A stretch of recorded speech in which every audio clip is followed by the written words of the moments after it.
Hey folks, this is Mr. MegaManFan. Like, share, comment, and subscribe. You know all the things to do. Today I'm going to walk you through the complete process of patching an import Super Famicom game so you can play it in English. Now keep in mind, if there is no English patch for the game, this process won't do you any good. But if it's a very popular game, like a role-playing game, there's a good chance you'll be able to find a patch for it on romhacking.net. Now, the first thing you're going to want to do with any import game, or really any cartridge in general, is clean the contacts. I consider this especially important when you're going to dump a cart to patch because you want to get a good read on the data on the cartridge. And if the pins are dirty or not making a good connection with whatever ROM dumper you're using, you might get garbled data. And then the patch is not going to be applied properly because you don't have a good ROM dump to begin with. So really get in there and clean those contacts. For myself, I use isopropyl alcohol, a 70-30 mix, but you can do even higher than that, 90-10 or whatever you can get.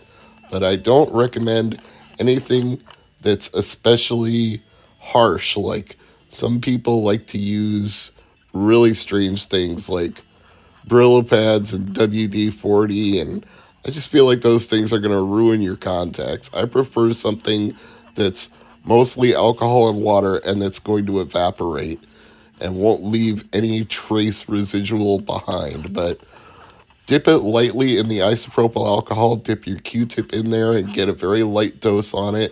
Clean those pins thoroughly, and then use the opposite side of the Q-tip to dry it off completely and make sure there's nothing left. Even though it will evaporate, you don't want to leave any traces if you don't have to. Then I like to label my Super Famicom imports because they don't have top labels, unlike Super Nintendo games. So you want to know what game you're dumping when you're dumping it, and you want to be able to find it again for future reference later on. So I consider this an essential step as well. Once you've cleaned your games, before you even dump them, go ahead and label them. That way you will be able to find what you want later on. Especially if you're doing a large batch of carts, you want to get this part done at the beginning so you don't get lost when you're done with like 10, 12, 15 carts and then you're like, oh shit, where's the one I wanted? I didn't label any of these. It just helps to get it out of the way very early in the process. Now, for me, when I'm dumping Super Famicom or Super Nintendo carts, I use the Analog NT, and I have the jailbreak firmware on here that has a copy NES ROM cart dump. But you can use any available ROM dumper you like. There are plenty of homemade ones you can assemble yourself with the right parts. There are ones you can buy pre-manufactured for you. Just search for cart dump on Google, and I guarantee you will find one that does a lot of different things like Game Boy, Super Nintendo, Nintendo 64. There are some massively hybrid ones that do a lot of things. But for me, this just does Super Nintendo and Super Famicom, which is all I want. And as previously mentioned, romhacking.net is where you will find the patches for almost any popular game that was available in Japan that you want to play in English. And certainly the Dragon Quest games are among the most popular of all time, which, ironically enough, is why they're so much cheaper to import from Japan than they are to buy in the United States. Because over there are multiple, many copies in every store of the Dragon Quest games. So you can buy them from a seller on eBay for $1 or $2 a piece. Now, of course, it's going to cost you like $20 to get FedEx shipping from Japan to the United States. But if you're buying 20 carts at a time, then you're only paying a couple bucks a cart. And to me, that's a good deal when you consider that any random Dragon Quest game you can think of probably goes for more than you just paid for the carts plus shipping. And you got 20 games instead of just one. Now be sure to read the README file in whatever patch you download. I don't know that this is 100% necessary, but I always make sure to rename the file that I dumped with the exact same file name from the README. I mean, better safe than sorry, right? If the patch is looking for a specific file name, you might as well give the cart you dumped that exact same file name.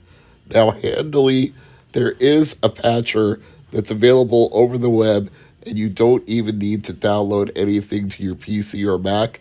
It's at bbradsmith.github.io, and what you do is browse your files for the ROM that you want to patch.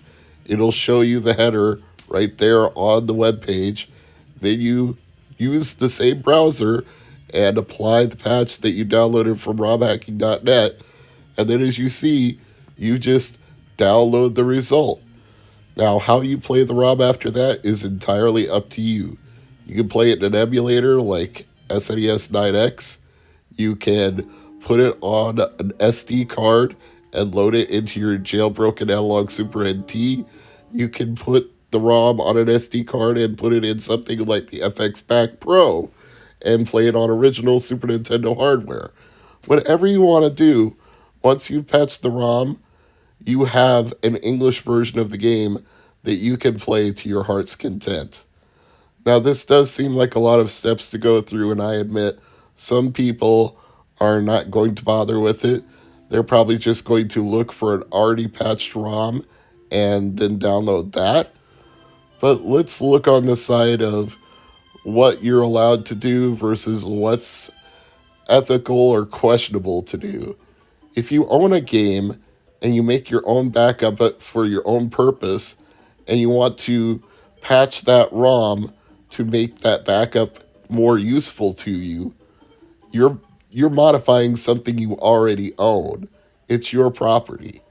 Now, if you're just downloading an already patched ROM, you may or may not own the original cartridge that was patched. So I'm saying err on the side of legality here, especially for the future of our hobby. We want to keep things above board. And again, these Super Famicom imports are so cheap that you really can't resist the temptation to get a whole bunch of them and dump the ROMs and patch them yourself, because, by God, it's never been easier to do it with the tools available to us right now. You can get any kind of ROM dumper you like. You can use any kind of PC or Mac you like. You can put it on any type of cartridge or emulator you like. The world is your oyster when it comes to playing these imported Japanese games, and there's no reason not to. I mean, in some cases, you're going to find that these games go for 1/10 to 1/100th of what they cost. Look at the differences between Chrono Trigger in Japan and Chrono Trigger in the United States, and you will see exactly what I mean. So by all means, buy that Japanese version, patch it, and play that.